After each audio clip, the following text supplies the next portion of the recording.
And these are the 5 biotech stocks I'm watching closely in the second half of this year, 2025. Each one has a binary catalyst, a real make or break moment coming up before the year ends. We'll walk through the story, the potential upside, and the dates you need to circle on your calendar. And stick around because my last pick is way under the radar, but could be a true 10x if it hits. Quick heads up, before we dive in, I'm only focusing on near-term catalysts that are binary, which are FDA decisions or pivotal trial readouts. No earnings calls, no we might have data next year fluff.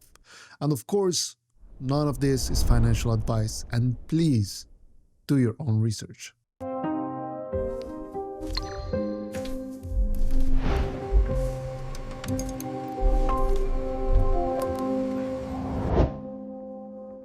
Biotech breakthrough stuns medical world. This is the pill that could change everything.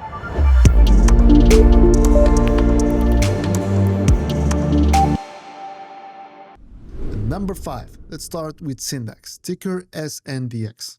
The story here is Revumenib, which is already approved for a small group of leukemia patients. Now, they're going back to the FDA to expand the label, this time for patients with NPM1 mutant acute myeloid leukemia, or AML. AML is an aggressive blood cancer. One of the most common mutations that drives it is NPM1. Revumenib works by blocking this protein called menin, which is a part of the machinery that lets this cancer grow.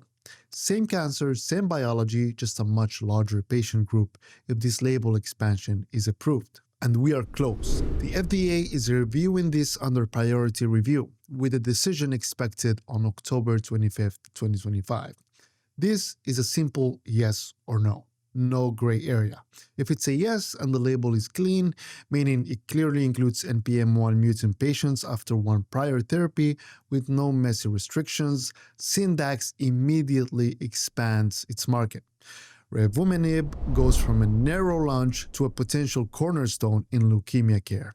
That's the inflection point. Number 4. Next up is Arcutis, ticker ARQT. Their non-steroid cream, ZORYVE, has already been approved for older children and adults with atopic dermatitis, also known as eczema. But now they're going after a younger group of patients, toddlers aged 2 to 5 years old. The FDA is reviewing whether ZORYVE at 0.05% strength can be approved for mild to moderate eczema in this age group. The decision date is October 13, 2025. And this is bigger than it sounds.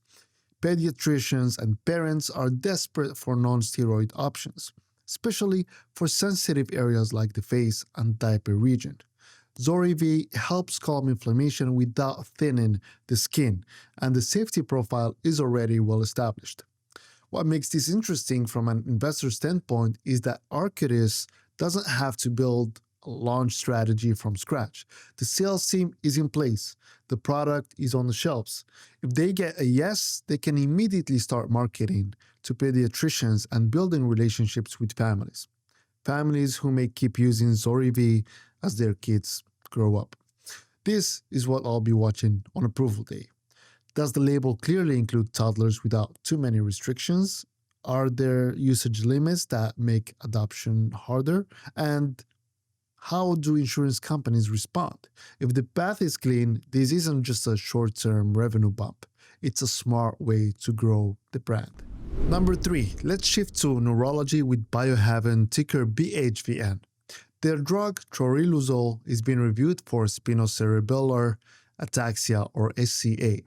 This is a rare genetic brain disorder that slowly destroys coordination, balance, and even speech. And there's no FDA-approved treatment today. Troriluzole aims to reduce glutamate, a brain chemical that becomes toxic in this condition. The idea is to preserve function, walking, talking, using your hands for as long as possible.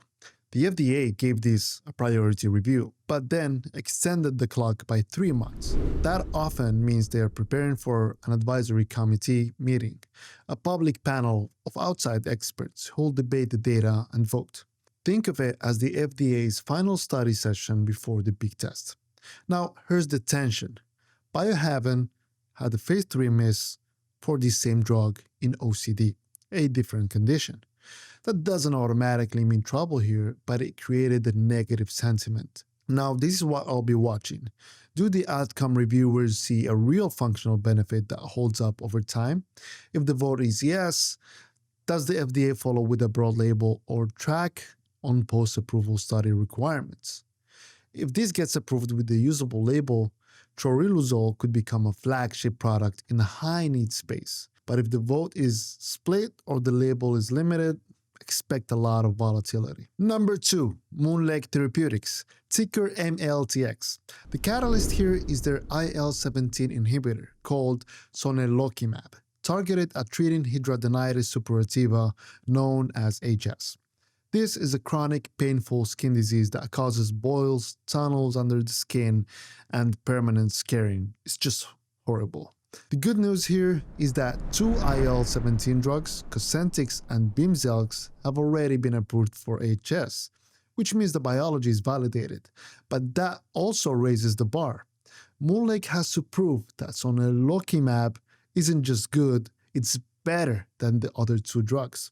The company is running 2 phase 3 trials, Vela 1 and Vela 2, with data expected around September 2025. The primary endpoint they're shooting for is high SCR75, which means a 75% reduction in active lesions with no new boils or tunnels. In the earlier phase 2 study, MoonLake hit about 57% on high SCR75 by week 24. If they can reproduce or beat that in phase 3 and keep the safety profile clean, this could be a best-in-class contender. I'll be watching 2 things: the strength of the response at week 16 and how it compares to Cosentyx and Bimzelx, and not just the efficacy, but dosing, side effects, and convenience. If MoonLake delivers, this becomes a serious player in a large, underserved market. High risk, high reward. And number 1, last but not least, Fortress Biotech, ticker FBIO. This one is under the radar, but has some serious asymmetric potential.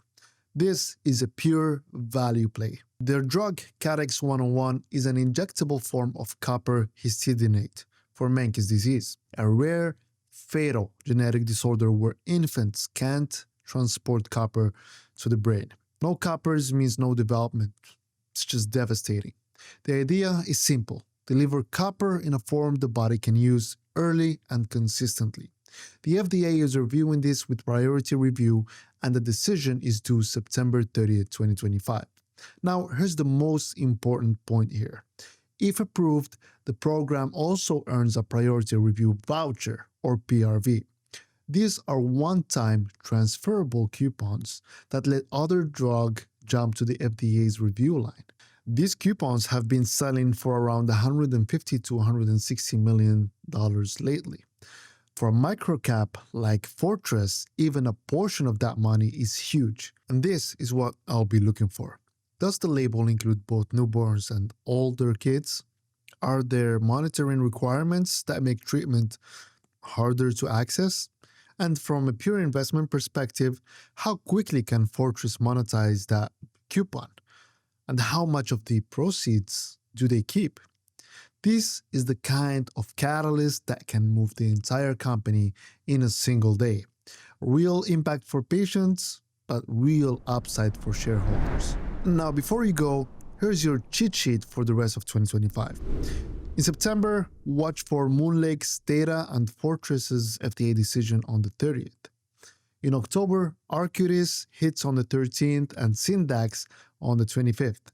And Biohaven's decision and likely AdCom land sometime in Q4. Now that's my top 5. Now I want to hear from you. Drop your biotech picks in the comments. Give me your quick thesis, and if it's good and maybe even funny, I might feature you next time. And just a reminder, the FDA is one of the few places where a priority review still means a 3-month delay. So size your bets wisely, stay nimble, and never risk the rent on a binary catalyst. Hit subscribe, turn on notifications, and stay tuned. I'll be dropping deep dives on each of these tickers over the next few weeks. You don't want to miss them.